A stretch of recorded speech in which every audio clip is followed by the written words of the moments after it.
Bonjour, moi c'est Joseph Delay Chapga, je suis doctorant à l'Académie de géopolitique de Paris. Mon intervention c'est sur deux volets. Le premier volet c'est beaucoup plus l'expression d'une frustration que d'une question parce que ça porte beaucoup plus sur les relations Ukraine-Pologne. Donc au début de la guerre, ça s'est vu au début avec l'invasion russe en février 2022, la Pologne était l'un des plus grands soutiens de l'Ukraine. Elle a accueilli des millions de réfugiés, livré des armes, servi comme plaque tournante pour l'aide occidentale plaidant en faveur de sanctions sévères contre la Russie.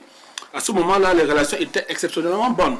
Et franchement, j'étais très enthousiaste parce qu'il y a des experts politiques, des analyses, mais n'oubliez pas qu'en arrière-plan, il y a aussi des gens qui ne sont pas peut-être sur le plan politiquement, peut-être publiquement vus, mais des frustrations s'expriment beaucoup parce que depuis maintenant 2023, on a remarqué une très grande tension entre ces deux pays.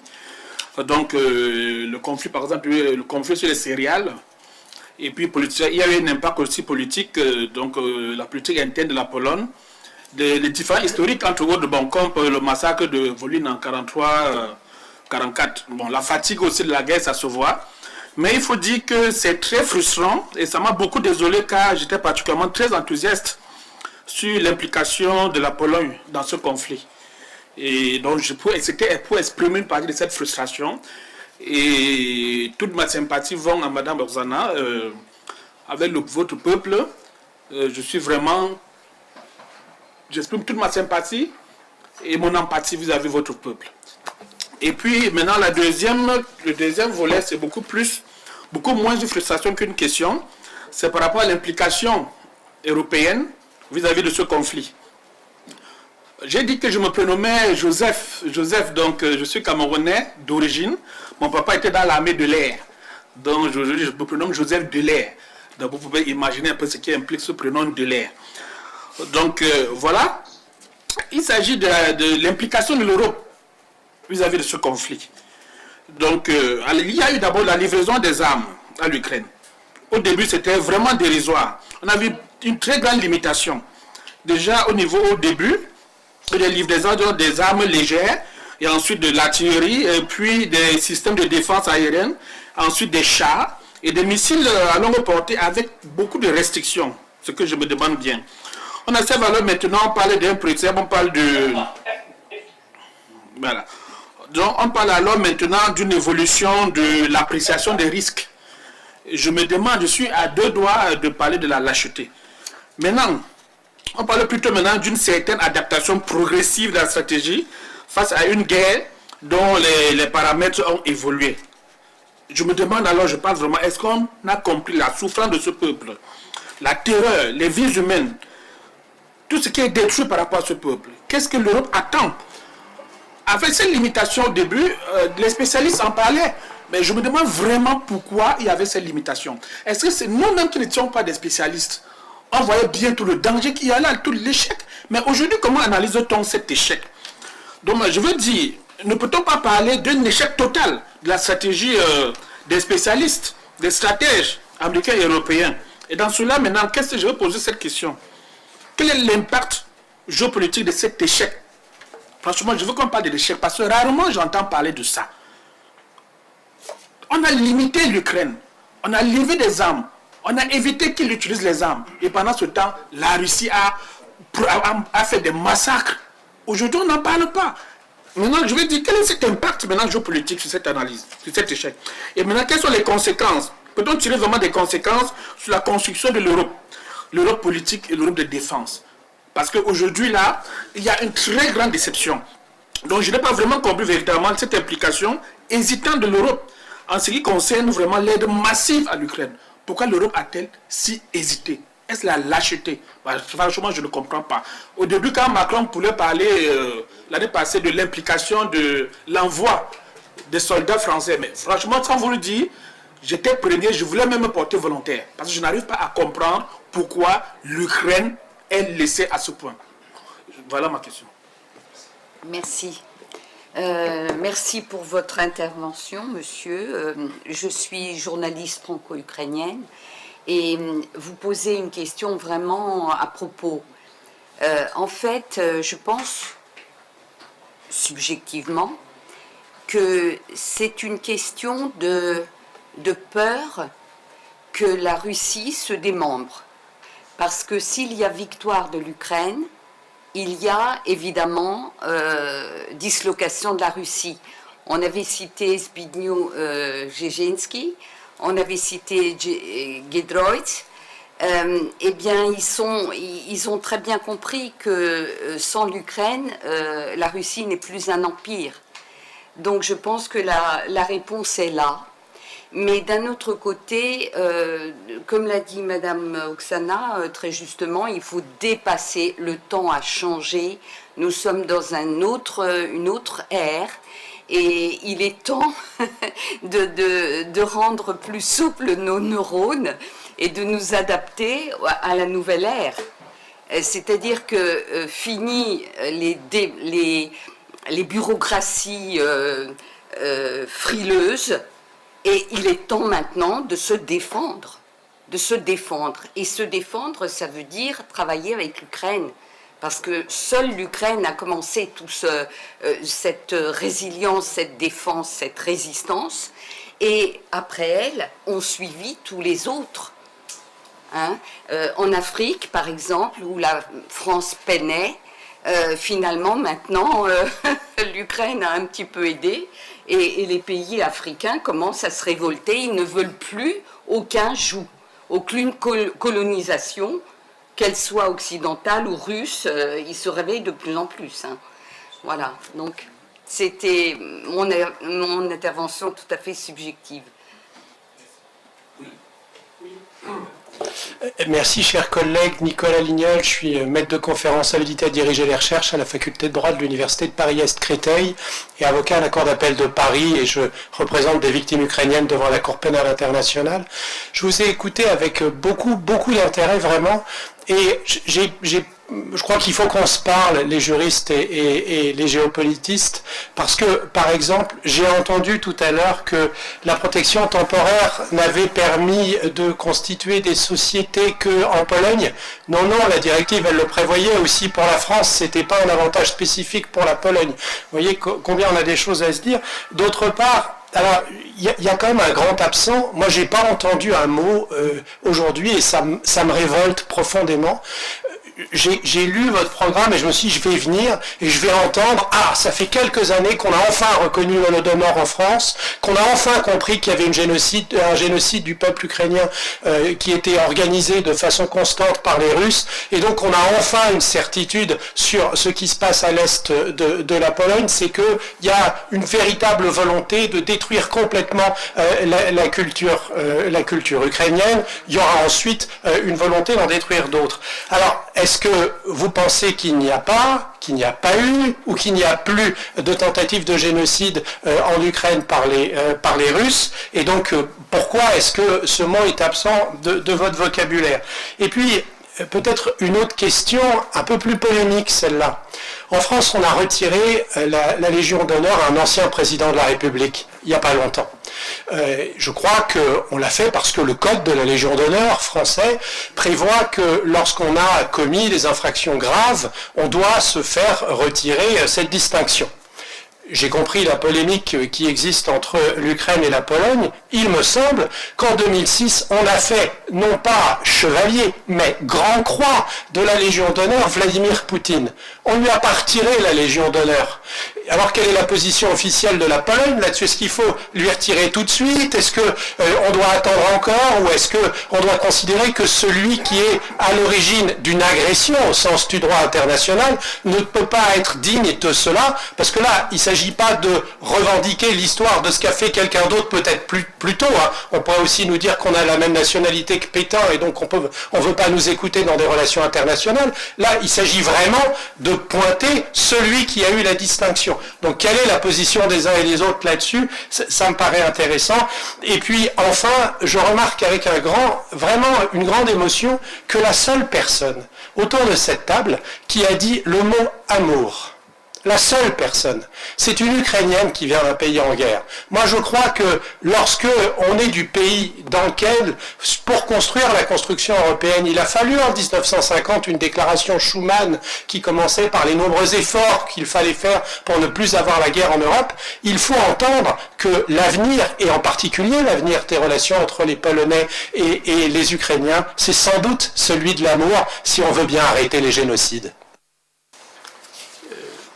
Je vais appeler votre attention sur l'intitulé du sujet qui justifie cette assemblée. Et donc, la Pologne et son voisinage oriental, la fin des certitudes. Pour que les choses soient claires, je dirais, ou le début des incertitudes. Parce que dans le bouleversement phénoménal que nous observons et qui était prévisible. Il n'est pas venu tout à fait par hasard. Je ne veux pas rentrer dans des considérations stratégiques, dans les milieux où on s'amuse à faire des jeux stratégiques. Tout ça avait été, qu'il s'agisse du Moyen-Orient ou de l'Ukraine ou de l'Europe, vous avez des cellules qui fonctionnent, qui phosphorent et qui bâtissent des scénarios. Ou des scénarios plus exactement.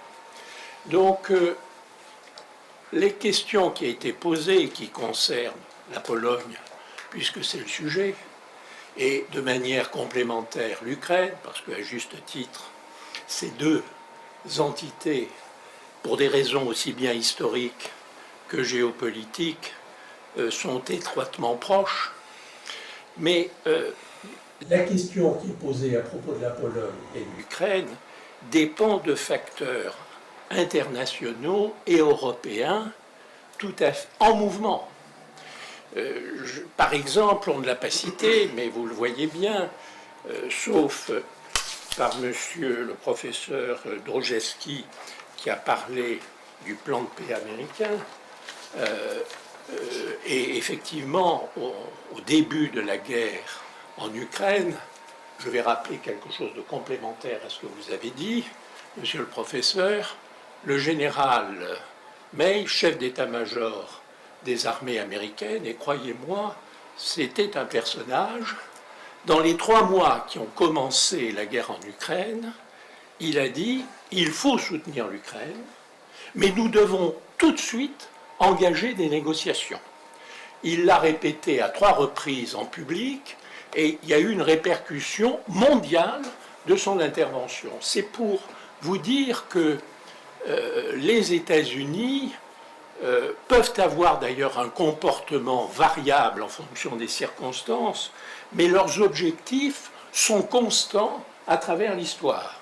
C'est-à-dire que les États-Unis l'ont bien montré dans les années qui ont suivi la révolution bolchevique. Ils sont intervenus, ne serait-ce que dans le cadre de la NEP, ou de la nouvelle politique économique, pour être plus précis, et ils ont été toujours désireux d'établir une relation avec la Russie ou l'Union soviétique pour une raison toute simple. Et ça, c'est leur objectif, c'est qu'ils jettent un regard concupiscent sur les ressources gigantesques de la Russie. Et il faut comprendre que cette donnée est une donnée permanente et qui déterminera, quel que soit le comportement des États-Unis, déterminera leur action et leur décision.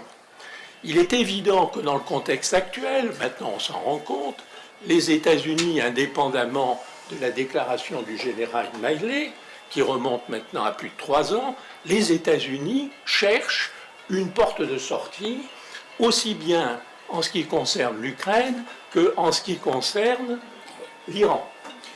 Pour des raisons, là aussi je ne vais pas me lancer dans une justification d'ordre militaire, les États-Unis ne pouvaient pas gagner en Iran, de même qu'ils ne pouvaient pas gagner en Irak. Ils y sont néanmoins allés. Et croyez-moi, leurs services d'information, aussi bien pour la guerre d'Iran que la guerre en Irak que pour le reste, sont suffisamment informés avec des renseignements. Et s'ils sont allés en Irak, c'est ce qu'il savait. Il devait le faire alors qu'il savait très bien que ce serait extrêmement difficile. Donc, je crois que si vous voulez, il faut être pragmatique, réaliste, ne pas avoir... Il y a des données générales, fondamentales, etc. Je suis de la même manière tout à fait... Alors, à propos des États-Unis, on le voit bien, nous allons nécessairement, à propos de ces théâtres, j'ai parlé de l'Ukraine, je parle de l'Iran, nous allons nécessairement à une échéance, peut-être brève, peut-être relativement éloignée, vers une pause, et qui aura des conséquences mondiales absolument gigantesques. Imaginez, et la tentative déjà a été faite à plusieurs reprises au cours de ces derniers temps, que les États-Unis arrivent à trouver un terrain d'entente avec la Russie.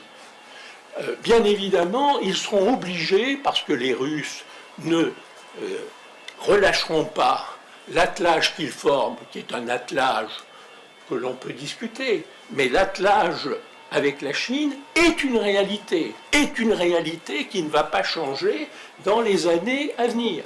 Imaginez qu'il y ait une entente, c'est-à-dire la formation d'un triumvirat, vous voyez les conséquences sur la scène internationale et sur l'Europe, sur nous-mêmes, et bien évidemment, par voie de conséquence, sur la Pologne et sur l'Ukraine.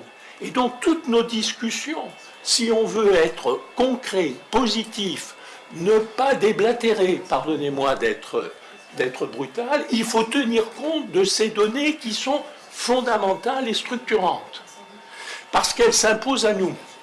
Et si nous voulons, par exemple, absolument que l'Ukraine devienne un État souverain, eh bien, il faut prendre en compte, ab initio, j'insiste, dans la conception, dans la stratégie à mettre en œuvre, ces données de base. Si on ne le fait pas, eh bien, on est irresponsable et on va à la catastrophe. Voilà, je résume. Il y a un autre pays qui va jouer de façon déterminante sur les questions qui ont été débattues aujourd'hui, c'est l'Allemagne.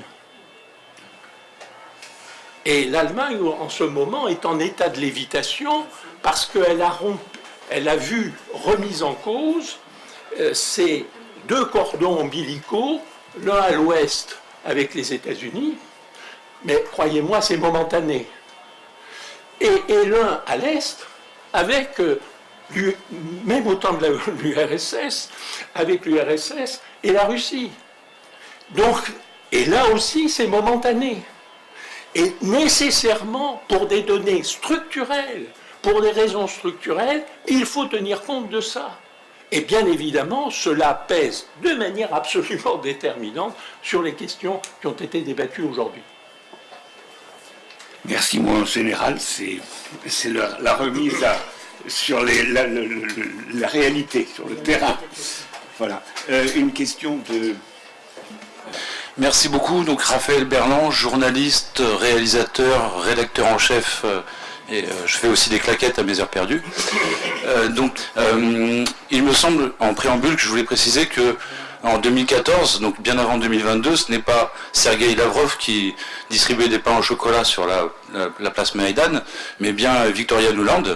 Je ne dis pas que les Russes ne faisaient pas d'ingérence en Ukraine, évidemment, mais selon qu'on les appelle les putschistes ou les révolutionnaires, selon le bord sur lequel on se place, voilà, je voulais préciser que c'était bien Victoria Nuland et d'autres, notamment John McCain, qui était aussi partie prenante de ce changement de régime en Ukraine. Alors j'ai deux questions, une spécifiquement pour vous, Madame Melnichuk, excusez-moi si j'écorche votre nom, et une pour vous et pour Bruno. La première, c'est, moi je suis journaliste indépendant, j'insiste là-dessus, je suis français, mais j'ai cette tare atavique peut-être d'avoir une vision aussi un peu universaliste des choses parfois. Il me semble qu'il y a déjà des ingérences russes en Europe, en France, en Belgique notamment, parce que c'est ce qui m'intéresse. Mais il y a aussi des ingérences ukrainiennes. Et qu'aujourd'hui, les Russes sont obligés d'agir en sous-marin, alors que les Ukrainiens agissent via leur ambassade. J'ai un ami qui s'appelle Alexandre Pénas, qui est du média Kairos en Belgique, qui a filmé récemment un documentaire au Donbass, et l'ambassade d'Ukraine en Belgique est intervenu directement pour annuler la projection de ce film à Bruxelles. Donc, quid des ingérences ukrainiennes en Belgique et en France? Qu'est-ce que vous en pensez? Ça, c'est ma première question. Et ma deuxième question, puisque ça a été paru dans le Figaro hier, le parquet allemand vient d'inculper l'Ukraine pour l'attentat de Nord Stream 1, Nord Stream 2. Donc, sur des faits très précis, il y a des gens qui ont été arrêtés jeudi, et à l'époque, on avait parlé d'un côté de la Russie qui aurait, contre toute logique, commis cet attentat.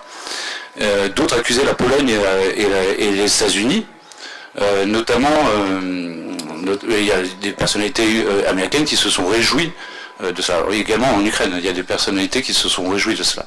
Aujourd'hui, le parquet allemand inculpe l'Ukraine, donc ce n'est pas rien. Donc j'aimerais avoir votre réaction déjà aux ingérences ukrainiennes en Belgique et en France, et votre réaction tous les deux par rapport à cette information qui est parue hier dans le Figaro à propos du parquet allemand qui a inculpé l'Ukraine pour l'attentat de Nord Stream. Merci beaucoup.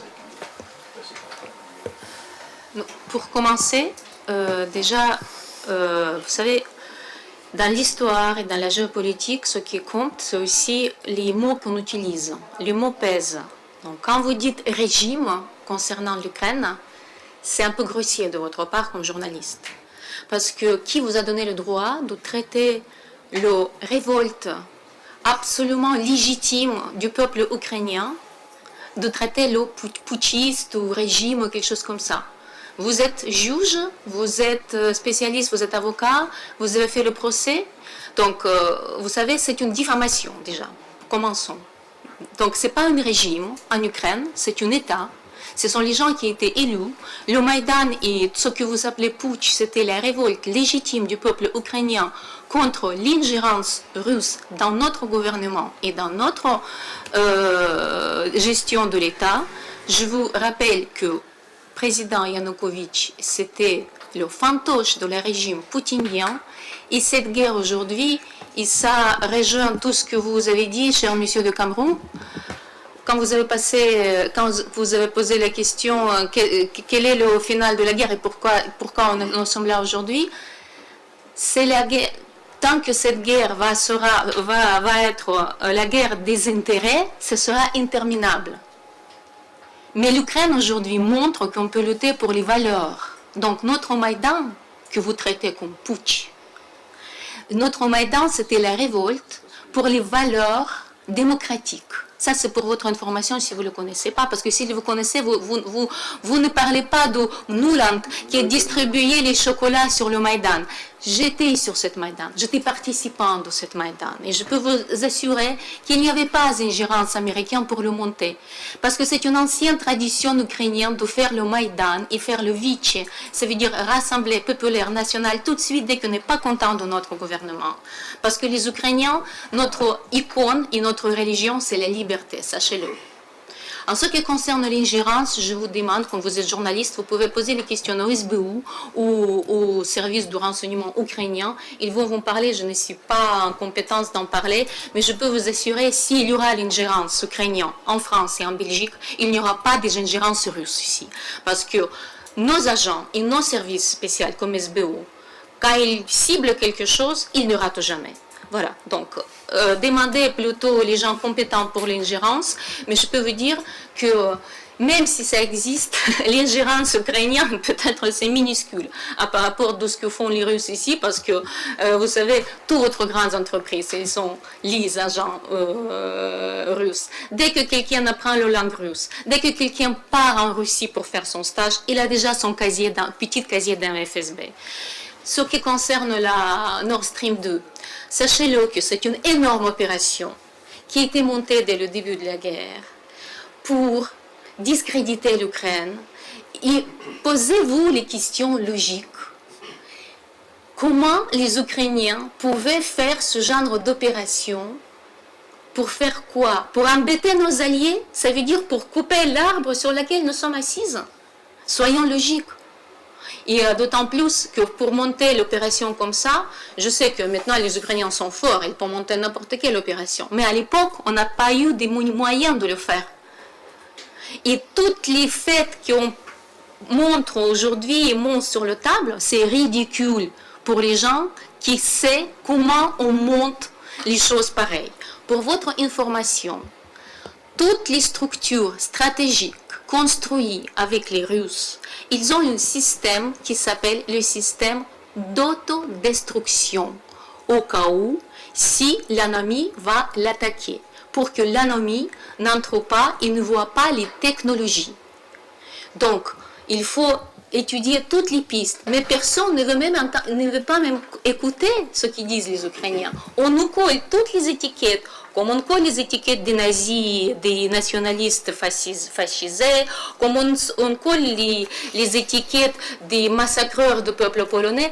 Tout ça, ce sont les étiquettes. Et je vous invite tous, vous avez le moyen incroyable, droit international. Invitez les avocats, invitez les juristes, posez vos plaintes auprès de structures juridiques, mais ne montez pas, ne racontez pas n'importe quoi, surtout dans les médias, juste pour attirer attention, s'il vous plaît.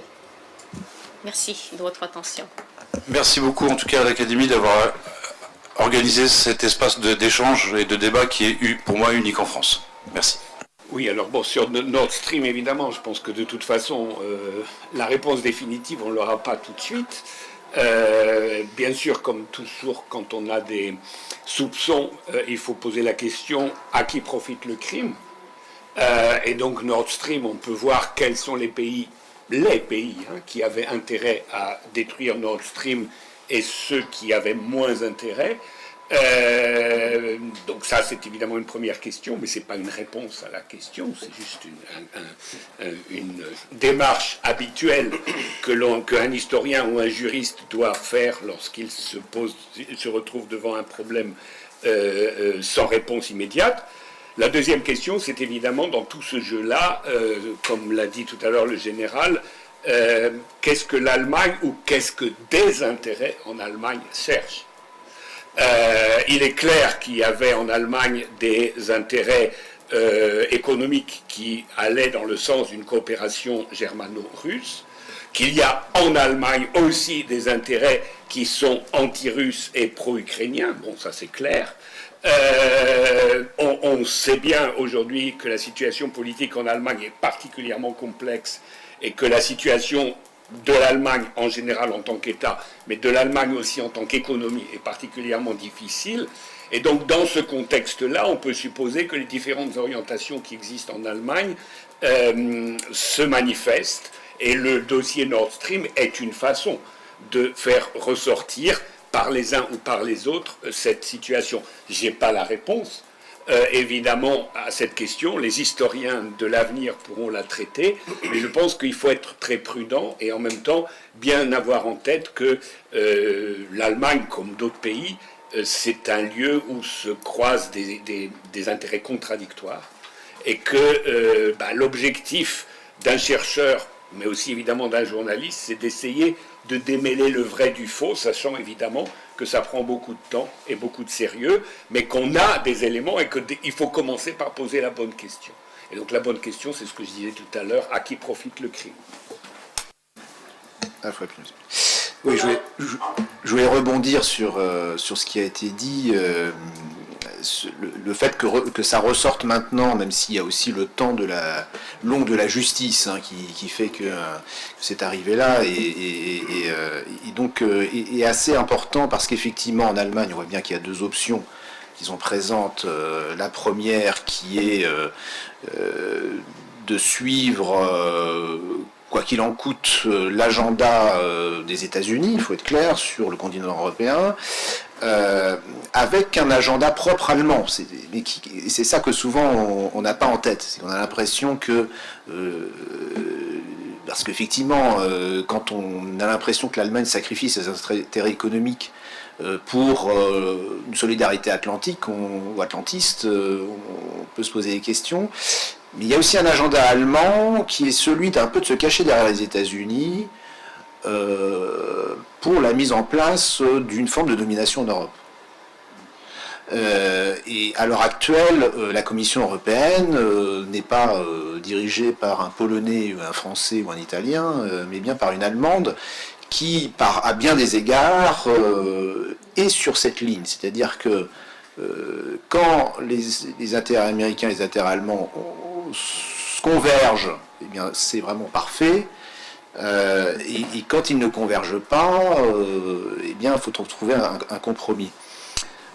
Et donc, cette ligne-là, pour l'instant, elle est au pouvoir. Et elle assume la confrontation avec la Russie en estimant que cette confrontation permet aussi à l'Allemagne une forme de domination en Europe. Sachant qu'il y a un aveuglement français depuis longtemps sur cette affaire, hein, puisqu'on nous parle de couple franco-allemand qui n'existe qu'en France et pas en Allemagne, mais que même les élites actuelles qui sont liées au pouvoir d'Emmanuel Macron, qui est peut-être celui qui a le plus de romantisme européen, eh bien, le chef d'état-major récemment a souligné le fait qu'il y avait un risque de décrochage vis-à-vis de l'Allemagne sur le plan militaire, ce qui voudrait dire que le seul atout qu'on avait par rapport à l'Allemagne, c'est-à-dire un peu stratégique, et risque d'être de tomber, et donc on va avoir, qu'on le veuille ou non, un déséquilibre croissant qui risque de relancer des divisions internes en Europe. Et ça permet d'en venir à la Pologne, parce que quand l'Allemagne devient trop forte, il y a un risque pour tous les voisins. Ce qui, à l'heure actuelle, on est focalisé sur la Russie, puisque c'est le danger immédiat, mais le risque de se focaliser trop sur la Russie, c'est de ne pas percevoir les engrenages que ça peut engendrer en Europe et le retour à des divisions entre puissances européennes.